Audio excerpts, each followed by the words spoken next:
On est avec Pierre Robert qui publie chez Larousse « Fâché comme un Français avec l'économie ». Voilà, c'est le titre de votre livre, Pierre Robert.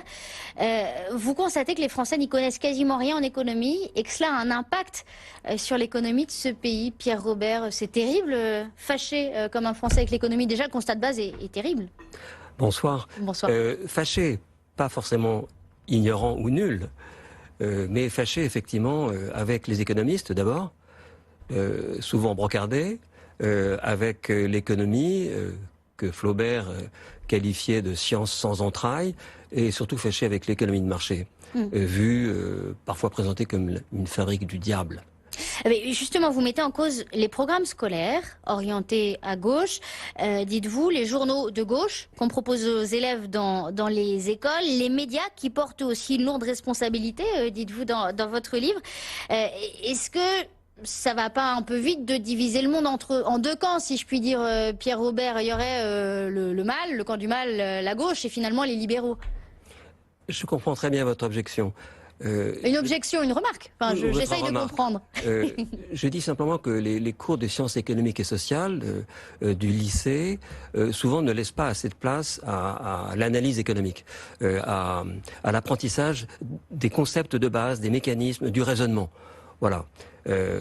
Les nouveaux programmes qui viennent d'être mis en service grâce au travail remarquable de la commission présidée par Monsieur Aguillon vont dans le bon sens. Mais je le dis d'autant plus facilement que vous félicitez le travail d'Emmanuel Le Chypre dans la librairie de l'Écho, dans votre livre. Un remarquable travail pédagogique. De Jean-Marc Daniel qui est régulièrement sur BFM Business. Mais alors il y avait Christian Chavagneux qui est d'Alternative économique sur le plateau d'Emmanuel Le Chypre l'autre jour et qui était en colère par rapport à ce que vous dites dans votre livre en disant justement c'est typique des ultra-libéraux et c'est assez grave de présenter finalement la situation comme cela. Qu'est-ce que vous répondez? J'ai vu cela. Pierre Robert. J'ai vu cela, effectivement. Je trouve que dans ce pays, on a un peu vite tendance à qualifier de suppôt de l'hypercapitalisme mondialisé ou ultralibéral ceux qui défendent une conception que les progressistes réprouvent. Est-ce que les Français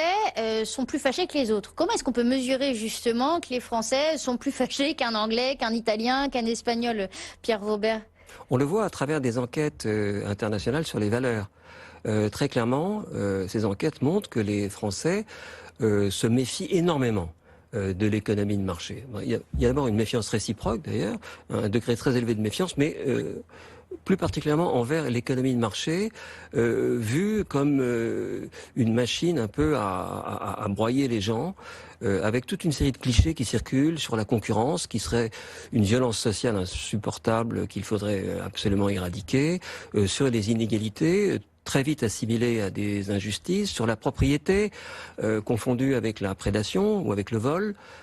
Mais là où c'est grave, dites-vous, c'est que ça a un impact sur l'économie de ce pays. À quel niveau?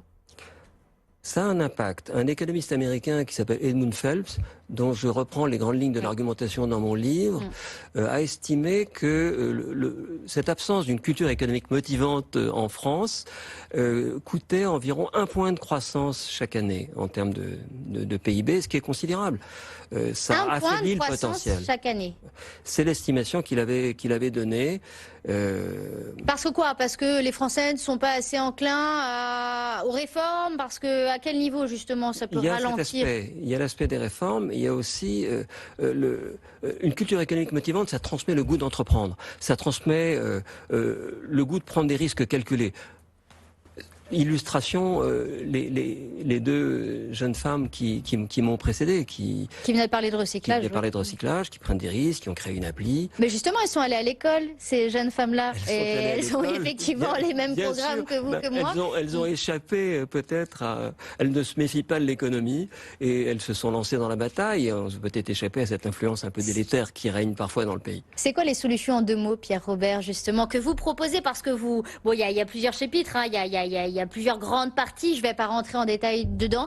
Quelles sont les solutions d'après vous, justement, pour ne plus être fâché avec l'économie? Alors, en premier lieu, je pense qu'il faut recentrer l'enseignement de l'économie au lycée sur l'apprentissage du raisonnement économique de base. Et on a commencé à le faire. Les nouveaux programmes vont dans le bon sens.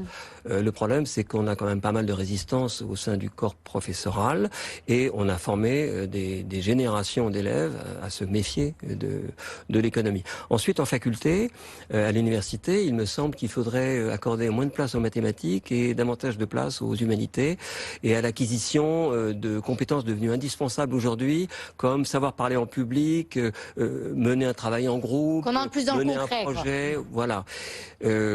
Encore autre chose, et là les médias ont un rôle très important à jouer, effectivement, faire un peu de pédagogie et accorder peut-être un peu plus de place. Oui, enfin là, sur à BFM Business, on en parle toute la journée. Toute la journée, je sais, précisément, je suis très heureux d'être là pour ça. Ça pour le coup, Voilà. mais ça laisse peu de place effectivement à... Les gens peuvent penser ce qu'ils veulent par rapport à l'économie, justement, parce qu'on est libre d'écouter BFM Business ou de lire Alternative économique ou d'autres journaux. Ou pour l'Écho, qui est Bien sûr. une revue ou pour l'Écho. Mais je ne dis pas que Alternative économique est un mauvais journal. Les sujets qu'ils abordent sont souvent très intéressants. Je dis que le prisme à travers lequel ils voient les choses n'est pas le seul existant. Il y en a d'autres, justement. Merci beaucoup, Pierre Robert. Fâché comme un Français avec l'économie. Vous publiez votre livre chez Larousse. Un dernier mot, peut-être. Dites-moi. Sous l'égide de la Banque de France vient de s'ouvrir près du parc Monceau la Cité de l'économie et ça vaut vraiment le coup d'aller y faire. Et ça effectivement c'est ce qui peut faire avancer effectivement l'attrait et l'amour des Français justement pour l'économie. Merci beaucoup d'avoir été avec nous sur BFM Business.